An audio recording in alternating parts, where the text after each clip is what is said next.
সালাম আলাইকুম সকল প্রবাসী, জেগে উঠুন।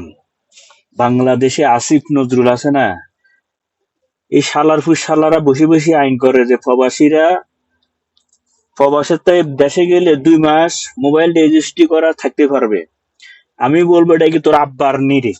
এই যে আমরা যে পয়সাগুলা কামাই মাথার গাম ফাঁয়া ফেলে এত পরিশ্রম করি এই দেশের রেডিমিক্সটা দিই, এটা বদ্ধ করে দিবেন সবাই। আজকে থেকে বাংলাদেশে কেউ ব্যাংকে টাকা দিবেন না। দেখি আসিফ নজরুলের কোন আব্বায় দেশটাকে চালাতে পারে। যেই পর্যন্ত আমাদের মোবাইল গুলা আমরা প্রবাসী যারা আছি সবাই মোবাইল গুলা আমরা কেন তারা বদ্ধ করবে যে আমরা 2 মাস সময়, এটা আমাদের ব্যক্তিগত ব্যাপার। কেউ 6 মাস কাটামু, কেউ 1 বছর কাটামু আমরা ছুটিতে। যতদিন আমরা ছুটিতে থাকবো অন্তত নিম্ন স্তরে 1 বছর থেকে 6 মাস মোবাইলে যেন মেয়াদ গুলা থাকে।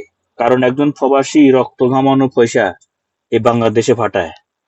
যারা দেশে বসে বসে এগুলা করতেছেন আপনারা প্রবাসীদেরকে খাওয়াইয়েন না। সমস্ত সকল প্রবাসীরা একবদ্ধ হবেন, ব্যাংকে টাকা পাঠানো বন্ধ করে দিবেন।